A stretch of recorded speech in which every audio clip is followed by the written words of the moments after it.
She was dismissed as background noise, just another admin buried in paperwork and static. But when a critical mission spiraled into chaos and elite soldiers were moments from capture, one voice emerged over the dead airwaves, calm, commanding, and terrifyingly familiar to the enemy. Within minutes, they surrendered without a single shot fired. Who was she really?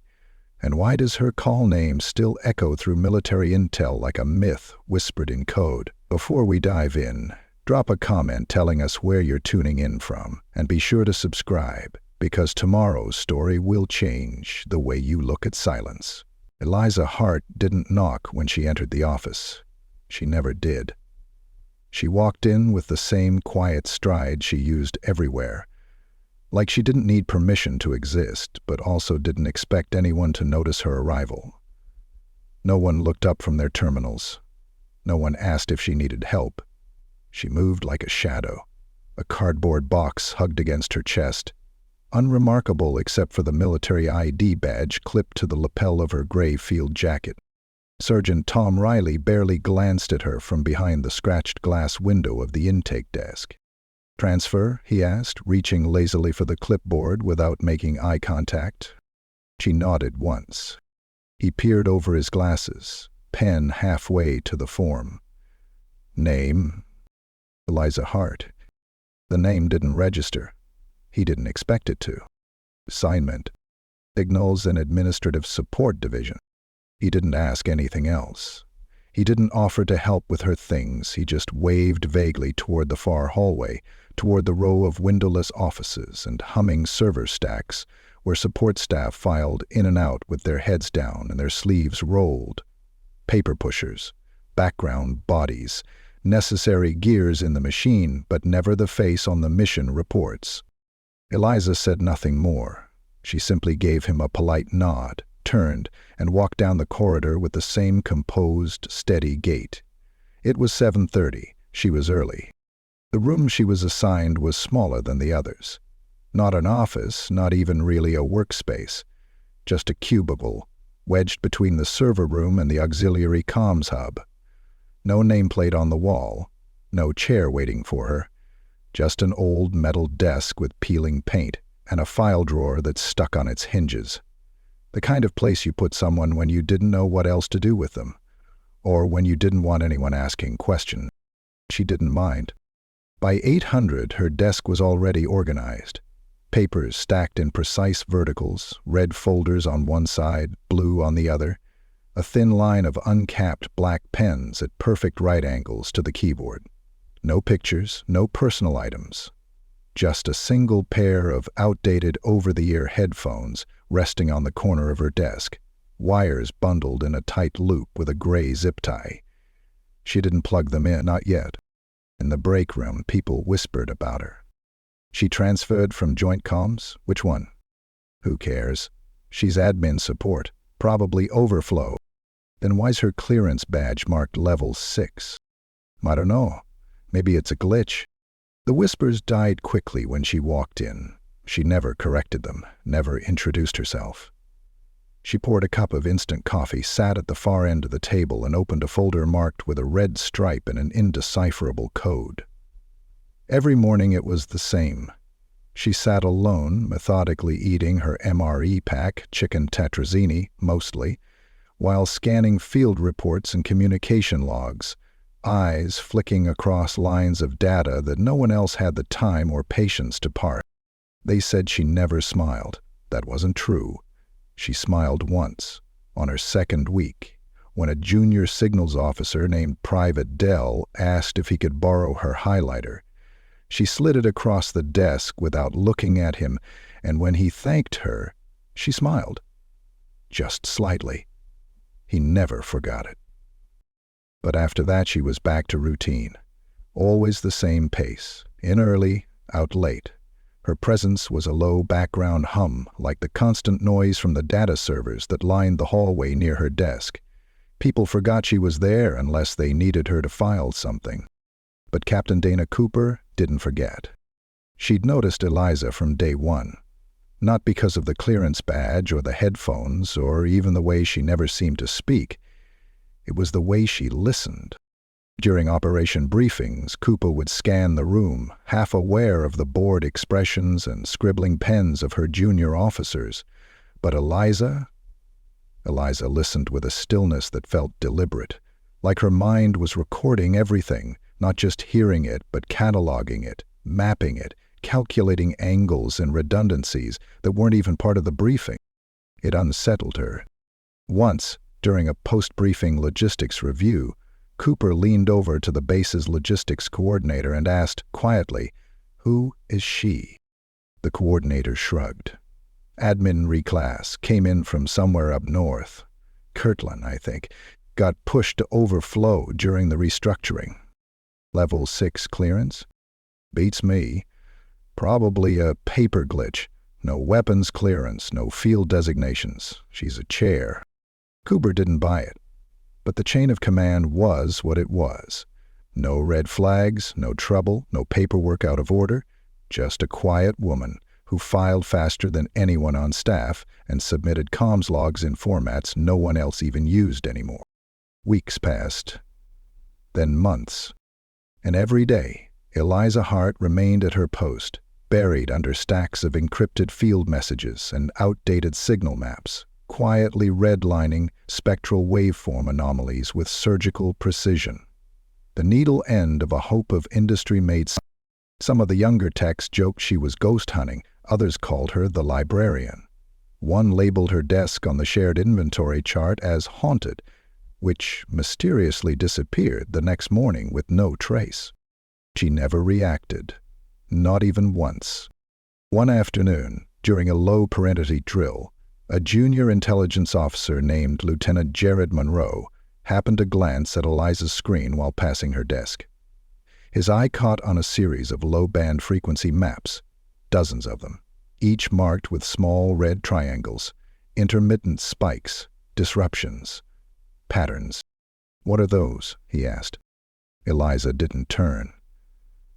"Legacy signal drift, probably artifact noise." He nodded as if he understood. He didn't.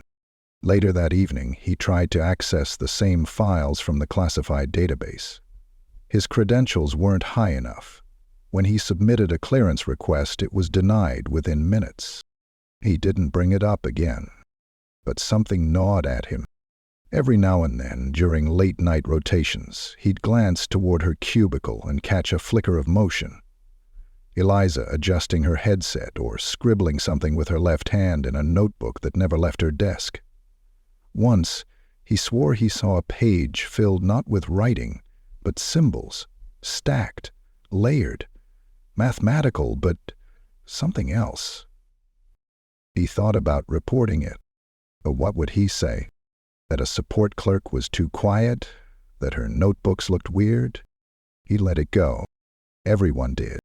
Because at Fort Brackner, the world kept turning. Missions were briefed, personnel rotated in and out, and the hum of data servers blended seamlessly with the buzz of fluorescent lights. Nothing ever happened that wasn't already forecasted in the briefing logs. Until the day the comms failed. But that wouldn't come until later. For now, Eliza sat at her desk, sliding her headphones into place and adjusting the volume dial with practiced precision. Static crackled in her ears as she scanned the spectrum, listening to channels no one else monitored, catching drift patterns no one else cared to notice. And though no one saw it, a green light blinked slowly on the corner of her headset, one that hadn't turned on in over 7 years. She noticed, and she didn't smile. Not this time. Eliza didn't just listen to static, she mapped it, carefully, constantly, layering old and new broadcasts into patterns even the signal analysts didn't recognize as meaningful. Every red ink waveform on her desk, every anomaly chart and spliced log she compiled wasn't just data, it was memory. She filed them like someone arranging the sequence of a buried language. Frequencies had cadence, rhythm, drift, and buried inside that drift were signatures. The others thought she was eccentric, maybe obsessive, but harmless. The funny thing about working in a place like Fort Brackner was that everyone thought they knew who mattered. If you carried a sidearm, wore an ops badge, and barked through the comms with that clipped military cadence, you were someone. If you wore plain fatigues and pushed papers, you were background. Eliza was a master at background. Her headset was connected to a private receiver, not standard base equipment, an older rig repurposed with custom-measured frequency filters and noise isolators, the kind of thing you'd only understand if you'd spent your life immersed in signal intelligence before it was digitized and made user-friendly. She'd been listening to one particular channel, frequency 121.37, for the past 47 days. Nothing ever came through it, nothing real, anyway. Random pops of background radiation, faint echoes from abandoned relays, once a fragment of a Russian folk song distorted beyond recognition. But still, she logged it every day. At precisely 5:30, she'd scan the channel, record the waveform, and mark a red dot beside the file label. Today, there was no dot. Today, the signal was different. It pulsed once, sharply. A pattern. Then silence. She paused, adjusted the isolation dial, waited. 3 seconds later, 2 quick blips, then one long tone. It was chatted by night. Oh, she didn't move, didn't jot it down, just sat with her hands folded in her lap, her headphones steady on her ears, the bass around her moving in its usual pattern. Somewhere down the hall, a door creaked open, and boot heels clacked across the floor. She heard laughter, a dropped mug, the faint hum of printer spools. But Eliza was somewhere else. The signal repeated. 3 short pulses, 1 long, 2 short. The rhythm sent a chill down her arms. It wasn't a distress signal. It wasn't standard comms. It was something else. Something older, something that hadn't been used in active operations in nearly a decade, and it was addressed to her, not in words, not in any direct transmission, but she knew. The cadence was personalized. The sequence of tones matched the opening cipher key she'd once embedded in a long-buried military listening protocol. She removed the headphones slowly and set them on the desk. In that same moment, Lieutenant Jared Monroe glanced up from across the command center. His desk wasn't far, just a few seats away, but separated by partitions and banks of glowing monitors. He watched her with a mixture of curiosity and caution. She hadn't moved in 10 minutes. Not even blinked, he thought. He stood, hesitated, then walked over casually with a file folder in his hand to give himself a reason. She noticed him when he was a step away. "You okay?" he asked. "You look like you saw a ghost." Eliza blinked, her expression blank. "Didn't see anything," she said softly. Monroe tapped the side of her cubicle wall with the folder. "You know, you're kind of a mystery. People don't know what to make of you." "That's fine. No one seems to know where you transferred from, either." "I've been assigned." "That's not an answer. It's the correct one." He gave a short laugh, not unkind. "Fair enough. Listen, I've been meaning to ask you something, not an official thing, just curiosity." She tilted her head slightly, her gaze calm, unbothered. "Your files, the waveform logs, they're unique. You're using a tagging format that hasn't been standard in over 8 years." She didn't respond. "I tried to pull your access records once. Couldn't get past the classification wall. Took that as a sign to stop poking. Good instinct." Monroe narrowed his eyes just slightly, trying to read her. She wasn't being rude, just matter of fact, controlled. "Can I ask one more thing?" he said. "You just did." He chuckled again. All right. Last one, I promise. What's on frequency 121.37? That was the first time she hesitated. Then quietly, "Static." "Right," he said, nodding slowly. "Just static." He walked off. and for a moment she watched him go. Eliza turned back to her console, entered a sequence of commands into a black terminal window, accessed a private log server that was supposed to be offline. Inside it, she uploaded the new frequency pulse. Then she paused, fingers hovering above the keyboard. One line, one question. 121.37, alive? She pressed enter. The cursor blinked. For 5 seconds, nothing. Reply, Valkyrie? She closed the terminal, disconnected the server. Across the base, activity continued like clockwork. Personnel cycled in and out. Captain Cooper finished her shift briefing and passed along the latest logistics update. The primary ops team prepared for a multi-nation joint drill in the northern corridor. Comms were solid, weather was clear. But something had shifted. Inside the comms center, Monroe sat at his terminal and pulled up a list of older signal tags from archived ops. He didn't know why. Something about Eliza's reaction. It had gotten under his skin, like a hangnail of suspicion he couldn't stop picking at. He searched the term, 121.37. Only one result appeared. The file was dated 9 years prior. The file name, Valkyrie_signal_lock. His access was denied. He leaned back in his chair, lips pursed. That name again. Valkyrie. It sounded like code from a psychological op. Old school, Cold War era stuff. He started a trace on Eliza Hart. The personnel file was thin. Basic identification. Transfer approval. No photo prior to this post, previous postings redacted, no disciplinary record, no commendations, no fitness evals. Just one unusual thing. Under previous classification, there was a single word, barely legible in gray font. Readied. Retired? That didn't make sense. She wasn't old. Late 30s maybe, 40s at most. Definitely not someone past service age. He hovered his mouse over the line, but there was no hyperlink. No way to dig further. Retired from what? That night, Eliza didn't go straight home after her shift. She stayed until the hallways emptied and the lights dimmed to night cycle. Her desk lamp glowed faintly against the soft green light of her terminal.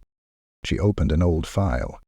It had no title, no metadata, just a long, unbroken stream of encrypted text. Then she opened a different program, one only her clearance badge could access, and typed 5 words. Echo drift sequence has begun. She encrypted the file, uploaded it to a secure satellite relay, and logged off. No one saw her leave. But as she stepped into the cool night air, walking alone across the tarmac behind the server wing, a faint voice crackled through the receiver clipped to her belt. One word. Distorted but unmistakable. Valkyrie? She paused. He didn't answer. She just adjusted her jacket, glanced up at the blinking red light on the comms tower, and kept walking. Tomorrow they would know. The call came in at 4:22, a full 2 hours before the shift change. Lieutenant Jared Monroe was still half asleep in the command center, sipping burnt coffee and thumbing through last-minute updates for the Northern Corridor exercise. Most of the base was quiet, save for the skeleton crew monitoring the radar grid and satellite feeds. Everything was routine, until it wasn't. "She taught you everything?" echoed the officer. The feed from Fort Brackner went dark first. Not just static or signal disruption. Dead silence. No ping, no retry, no fallback link. At first, the techs assumed a routing error. Then the second relay failed. Echo unit, station 12 clicks east of Grantham. Then, Delta One's location tag disappeared entirely. Monroe dropped his mug, barely noticing as it shattered across the floor. He moved fast, stepping over shards and firing off queries to the uplink teams. No response. All attempts to re-establish contact with the forward recon teams returned. He hit the red toggle on the alert panel. A soft tone echoed through the command center, followed by pulsing yellow lights overhead. Not full lockdown, but elevated alert. Within 10 minutes, Captain Dana Cooper stormed into the room, followed by 2 intelligence officers and a communications analyst from Base HQ. She scanned the monitors, eyes narrowing at the data streams flashing red. "Status," she barked. Monroe answered without turning. "All comms lost with Grantham and Echo unit. Primary, secondary, and backup nodes are dark. No signal bounce, no auto resynced. Satellites? Still active, but no telemetry return. Interference? Negative. The signals didn't fail, they were cut. Intentionally." She exhaled, jaw tight. "Any word from command teams?" "No, ma'am, but 15 minutes ago, one of the satellites caught this." He tapped the touchscreen and brought up a still image from an infrared pass. It showed 5 human signatures clustered in a defensive wedge, heat blooming around them in tight proximity. "Pinned. We think that's Echo. They're holding position, but we're not getting their beacon." Cooper crossed her arms. "And no forward confirmation from Grantham?" "Not since 4:15. But that." A moment passed. Then 2. The room tensed as Monroe brought up archive signal routes, trying to find a back door. "They've got to be jamming us," one of the analysts said. "Pinpointed probably, close-range field distortion." "Or," Cooper said grimly, "they've been compromised." It was then, as if on cue, that the intercom clicked softly on one of the side consoles. Not loud, not urgent, just present. The voice came through. "Alpha to base, check channel, 9-0 Alpha." Everyone in the room froze. Monroe frowned. "Channel 9-0 Alpha isn't—" "I know," Cooper cut in. "It's obsolete. But check it." Monroe manually adjusted the frequency settings on his console, bypassing the default presets. He scrolled through the low-band spectrums, past outdated logs, and finally dialed in to 90 AA. "Static. Repeat, channel 9. No milk. This is Valkyrie." The voice was unmistakable. Eliza Hart. But it wasn't the quiet, invisible tone they were used to. This voice was different. Measured, calm, hardened. She wasn't asking for permission, she was commanding the frequency. "This is Valkyrie. Immediate cease signal requested. Fallback vector secured. Authenticate Tango Delta 74. The room fell completely silent. Captain Cooper stared at the console like she was seeing a ghost. "Confirm gridlock on Grantham and Echo units," Eliza's voice continued. "Enemy comms intercepted, orders suppressed, tactical position rebalanced. Request base silence for 90 seconds. "Wait," Monroe said, mouth dry. "Did she just say, enemy comms intercepted?" "She's talking to them," Cooper whispered. No one moved. The signal continued in rhythmic pulses like clockwork. Monroe tapped into the encrypted feed, isolating the outbound signal to see where it was transmitting from. "Eliza's not in the comm center," he said, voice tight. "She's operating from her desk." "That doesn't make sense. That desk isn't linked to—" "She's bypassing the base comms, running it through her own encryption rig." "And it's working?" He nodded, eyes wide. "Yeah, it's working." The signal dropped again. Silence. Then a burst of radio traffic lit up the secondary monitors. Enemy chatter. Scrambled, then broken. Faint phrases began bleeding through translation filters. "Disengage. Orders unclear. Retreat. Confirm Valkyrie. Stand down."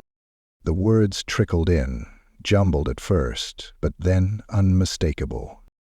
"This is command. Terminate operation. Repeat, terminate." Within 30 seconds, Monroe's console lit up with returning pings. Grantham back online. Echo unit, signal reestablished. Delta 1, GPS tagged, repositioning. The room burst into motion. Analysts scrambled to confirm coordinates, field units hailed with confirmation codes, and satellite telemetry caught the faint signs of enemy withdrawal from all three perimeters. Captain Cooper didn't speak. She just turned and walked briskly out of the room. Down the hallway, past the secure comms offices, around the server wing, to Eliza's cubicle. She found her seated at her desk, headphones still on, left hand resting on a silent keyboard. "Stand down," Cooper said. Eliza didn't move. "Valkyrie," I said, "stand down." At that, Eliza removed the headphones and turned her chair. Her face was calm, not defiant, not smug, just calm. "You spoke to them," Cooper said, voice low. "Yes. You told them to surrender. I told them to stop listening to the wrong voice." Cooper narrowed her eyes. "And they knew you." Bailey remembered. Cooper stared for a long time. "You're not just admin." "No. Didn't you tell me?" "You didn't ask." Silence hung thick between them. "You intercepted encrypted enemy communications using a dead frequency." "It was never dead," Eliza said, "just quiet." "Who are you, really?" Another pause. "I'm what's left." Cooper stepped closer. "I saw the chatter. I saw what they called you. Valkyrie." "Yeah, I will." Eliza didn't flinch. "Why does that name scare them?" "Because last time I wasn't this polite." Cooper stared for a moment longer. Then, with a slow breath, she turned and left. Back in the command center, the situation was stabilizing. Confirmations rolled in. Intel verified the enemy had withdrawn with 0 casualties on either side. No shots fired. Just surrender. Monroe sat at his desk, eyes locked on his monitor, a strange chill crawling down his spine. He whispered almost to himself, "What the hell just happened?" No one had an answer. But across the base, in rooms full of officers and techs and people who'd never once looked twice at the quiet woman in the corner, a single word began to spread. Whispered, half believed, but impossible to ignore. Valkyrie. By morning, Fort Brackner was running on adrenaline and speculation. The mission boards had been cleared, emergency protocols lifted, and teams debriefed, but no one could focus on the paperwork. Not really. Not after what they'd witnessed hours before. A surrender without a single shot, a voice over an obsolete channel, and the complete reappearance of units they'd feared lost. It hadn't just saved lives, it had rewritten the rules. Rumors moved faster than the chain of command. In the mess hall, someone said a spook from Langley had taken over the base's signal tower. In the barracks, someone else insisted the enemy had been hacked through satellite override. Another theory whispered among intel analysts was that psychological warfare tactics had been used, though no one could explain how or by whom. Everyone had a different version. Except one thing was always the same. The call name, Valkyrie. It carried a weight now, like a seismic memory trying to claw its way back into the present. Even the older officers, the ones who'd been around long enough to know better than to chase ghosts, seemed unusually quiet when the name surfaced. Captain Dana Cooper stood outside the Joint Operations Room, arms crossed, waiting for someone to make the first move. She'd requested an emergency update from the Intelligence Division, and word had just come down from command. They were sending an analyst to review the incident, not to debrief it, to investigate it. And Cooper already knew what that meant. She didn't wait for the analyst to arrive. Instead, she headed to the secure archive wing beneath the east compound, a restricted area few on base even knew existed.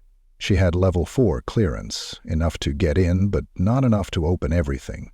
That wouldn't matter. She wasn't looking for broad access. She was looking for one thing, a file that shouldn't exist anymore.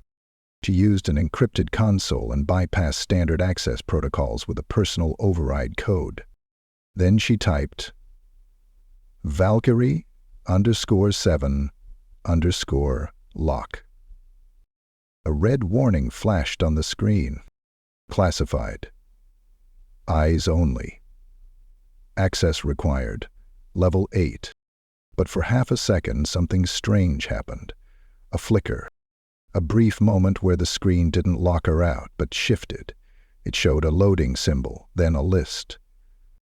Not names, not operations, just dates. One of them was nearly 10 years old, another was recent. The most recent one was today. She tried to open it, but the file vanished, blinking into nothing, like it had never been there. Someone else had beaten her to it. Back in the upper levels, Lieutenant Jared Monroe sat in silence at his desk, staring at the single page he'd just printed. It was a copied fragment from a now-deleted transmission log, pulled from an auto-backup cache his console had captured before the overwrite. He read the line again and again, trying to understand it. Valkyrie, designated hostile asset neutralizer, non-combat vector. Neutralizer. But Eliza Hart didn't carry a weapon. She didn't even have field clearance. So how could she neutralize anything? He thought back to her voice on the comms. How calm it was. Not just practiced, controlled. Cold. She didn't sound like someone who'd stumbled into the right words. She sounded like someone who knew. He stood and walked straight to Cooper's office. When he got there, she was already waiting. "I've been expecting you," she said. "You saw it?" "I saw enough. She's not a support clerk." "No. So what is she?" Cooper tapped her fingers on the desk. "I don't think we're supposed to know." "You think this was sanctioned?"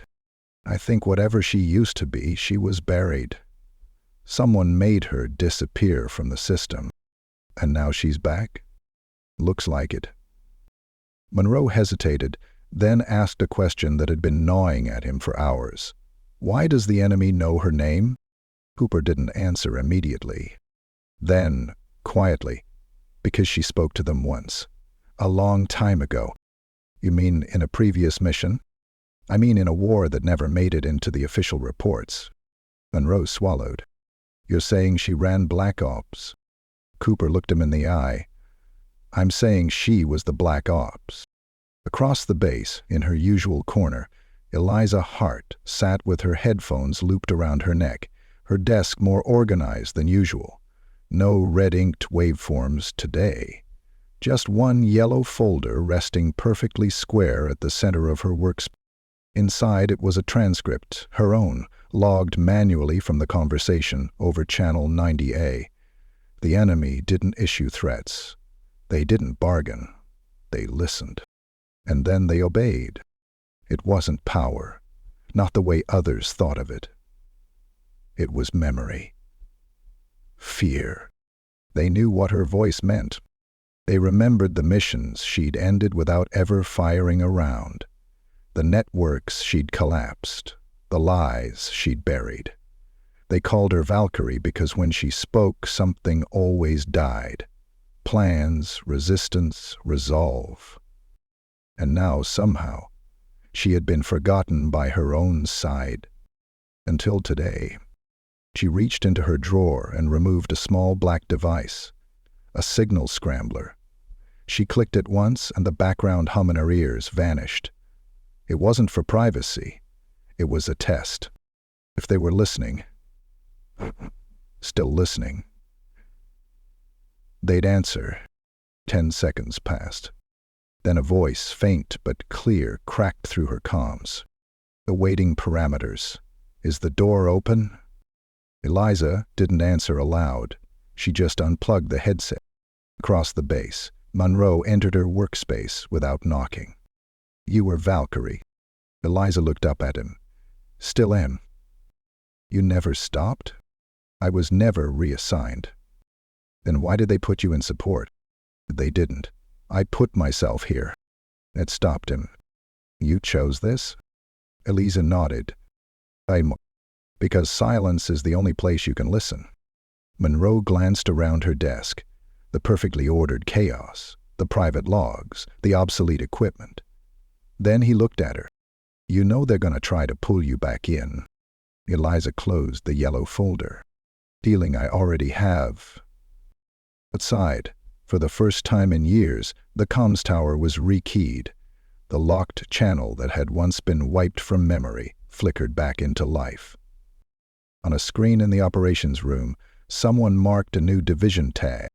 Not authorized, not official, but whispered with a mix of fear and awe. Valkyrie Division. No insignia, no ranking, just a name. And behind that name, a voice. One they'd all remember. The military thrives on routine, protocol, predictability. You could set your watch to the daily rotation at Fort Brackner. Until now. Since the incident, the entire base had slipped into a strange silence. No one said anything directly, not in official channels. But conversations trailed off when Eliza Hart passed by, and seasoned operators who normally ignored support staff now paused to nod in quiet respect. No one had officially announced what happened on the 9 Ohala channel. It wasn't in the morning briefs. There were no commendations, no written records, no declassified summaries. But every soldier, technician, and officer in the building had felt it. That shift in atmosphere, like the air was charged with something unspoken. Word of Valkyrie moved like wind through the corridors, unstoppable and unseen. Lieutenant Jared Monroe hadn't slept much. He couldn't stop thinking about it. The way her voice had cut through chaos, like a scalpel through a pulse. Not anger, not desperation, just deliberate, measured authority. He'd read the enemy transcripts, the intercepted chatter that came in hours after the mission had resolved. There were references to past incidents, a ghost frequency, a woman without a face. Psychological profiles warned of vocal pattern triggers tied to demoralization, surrender, even panic. One entry stood out. "If she speaks, the fight is already over." That wasn't fear, that was reverence. He spent the better part of 2 days combing through blacked-out files, system-glitched personnel histories, and fragments buried deep in archived comms. Most of it was gone, scrubbed. But here and there, pieces remained. An operation, Pacific Coast, 2014, a rogue satellite array intercepted by unknown counter-ops. Entire site evacuated, no shots fired, target facility was turned over voluntarily. The only intact line of transcript. "Tell her Valkyrie's voice was heard." Another entry, from a classified Arctic joint mission. Communications had failed.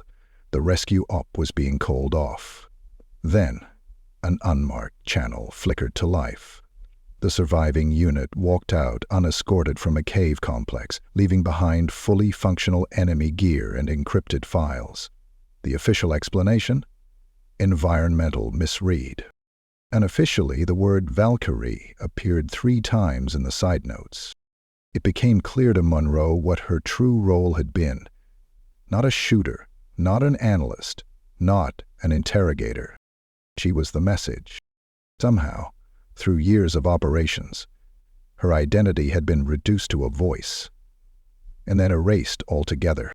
Until now, he stepped into Cooper's office without knocking. She was already reviewing overhead drone captures from the restored forward outpost. "They're requesting her," he said. Cooper didn't look up. "She said it would happen." "I know." "She's not field clearance active. Not officially. That's because we buried her." Cooper turned. "You want to tell me something I don't know?" Monroe dropped a file onto her desk. "You know how many times her name's been redacted from mission logs? 13. 13 successful international operations, no casualties, full objective capture, and in every single case, the only common link was her voice over a dead channel." Cooper didn't move, but her jaw shifted slightly. "You think I didn't dig into this already?" she asked. "Maybe you didn't dig far enough." She opened the file. Inside was a single still frame, an audio spectrogram pulled from the comms relay that had captured her transmission. The waveform didn't just pulse. It shaped. It had form. Command. Like it had been designed not just to speak, but to break. She shouldn't be here, Monroe said. And yet here she is, sitting at a desk like none of it happened. That's because it didn't, Cooper replied, officially. He sat down, running a hand through his hair. So what now? He asked. She'd already made her move. Meaning? She didn't stop what happened 2 nights ago for us. She did it because she couldn't ignore it. Because the enemy still recognized her voice. Monroe thought for a long moment, then said, "That's what scares me the most. They feared her, but we forgot her." Cooper leaned back in her chair, eyes narrowing. "No," she said. "Someone wanted us to forget." Down in the data crypt, a heavily secured sublevel built for outdated digital backups, a systems engineer named Farrow noticed something strange. As part of routine post-mission review, she'd been running cross-checks on relays that might have been activated during the blackout. One of them pinged live, an older, disused access point with no traffic in over a decade. She opened the file tree. It was almost empty. Almost. There was one encrypted folder. Inside, a cache of vocal signature markers, time-stamped and labeled with internal tags. The voice belonged to Eliza Hart, but the folder wasn't created by her. It was created by the U.S. Department of Defense Special Projects Division. The date on the file, 6 years before Eliza was ever officially documented as active duty. Farrow froze, and then the terminal blacked out. An override command. Remote initiated. Back at her desk, Eliza felt the vibration before the light turned on. Her comm device hummed, a low familiar tone. A handshake protocol. She opened a private window. The cursor blinked once. Then a line of text appeared, dealing with depression.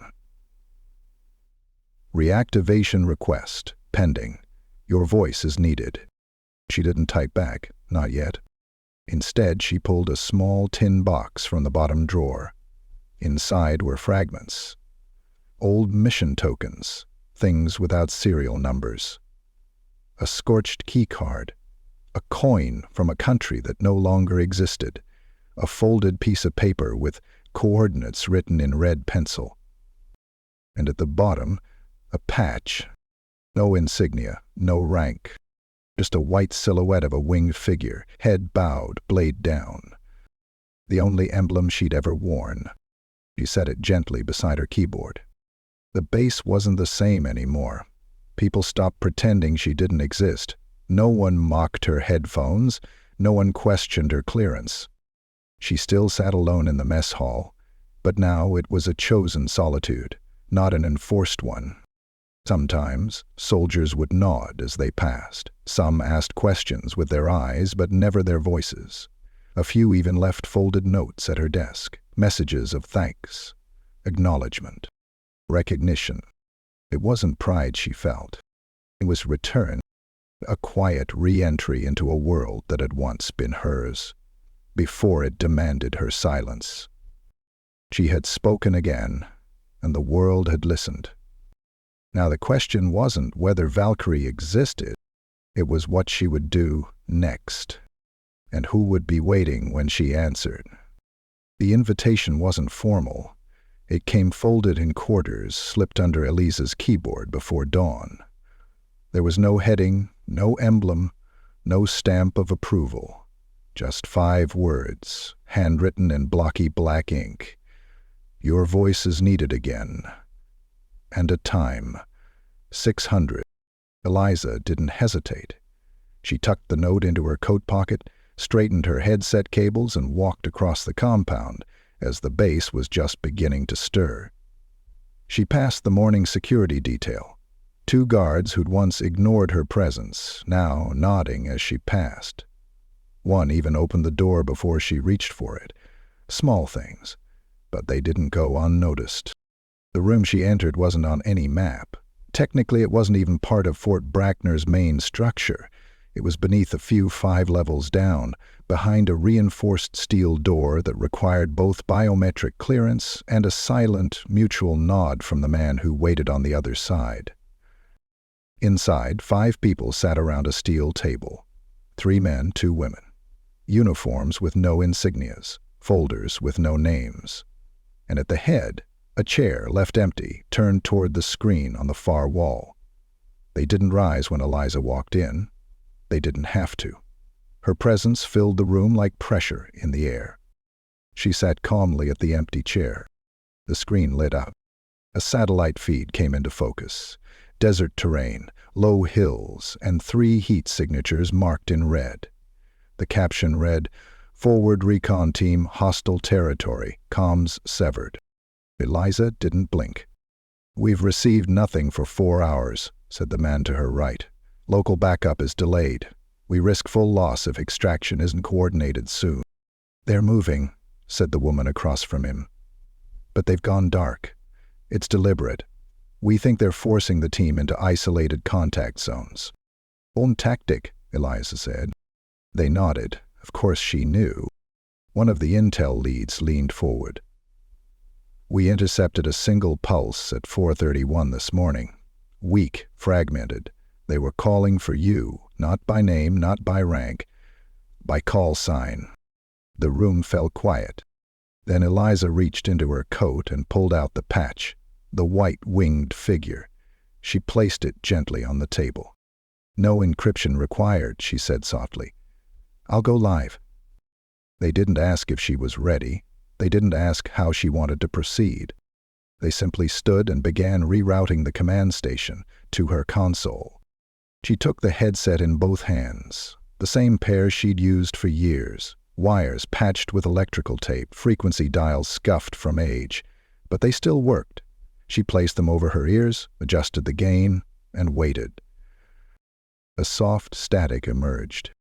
Then, faintly, a whisper of movement.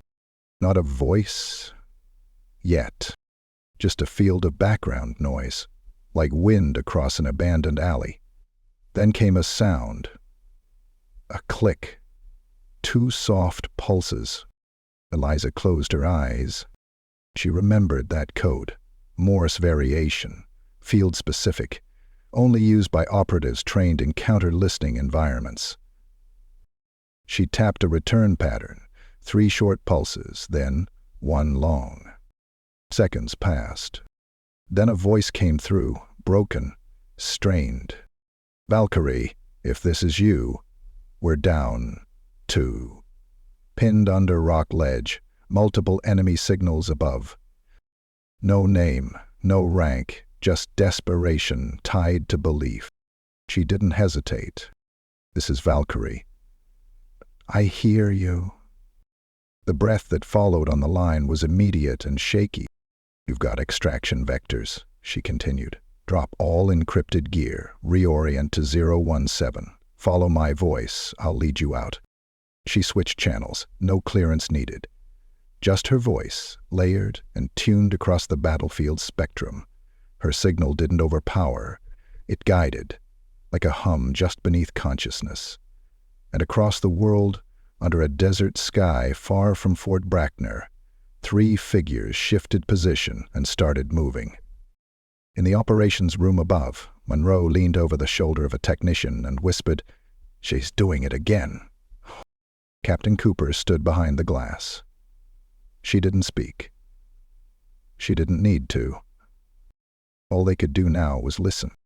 Eliza's voice moved through the airwaves like it had done so many times before. Never hurried, never emotional. She gave waypoints without GPS, using terrain memory and sound indexes. She called out shapes, "Broken Ridge, 3 meters west," and gave times with eerie precision. At one point, one of the operators hesitated, unsure of whether signal was a trap. Eliza said only, "Trust the shadow, not the sun," and the team moved safely past the danger, just as the enemy crested behind them. 52 minutes after contact, 3 green blips appeared on Fort Brackner's master display. Moving, alive. Signal restored. The room broke into quiet applause. Not loud, not boastful. Just real. Monroe exhaled for the first time in what felt like hours. Cooper nodded. Once. He never needed a weapon, Monroe said. No, Cooper replied. She was the weapon. Down in the briefing room, Eliza removed her headset and set it on the console. No emotion crossed her face, just clarity, completion. The lead analyst cleared his throat. We've been authorized to reinstate your original clearance. Eliza raised an eyebrow. Didn't realize it had been revoked. He smiled. Consider this a formal acknowledgement.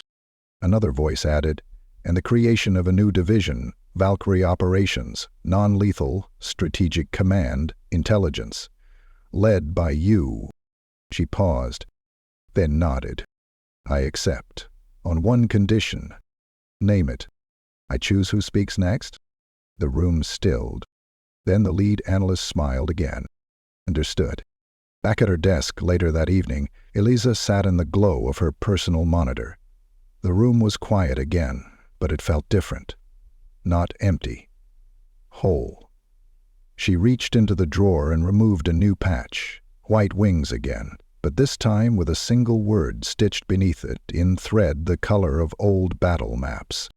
Valkyrie.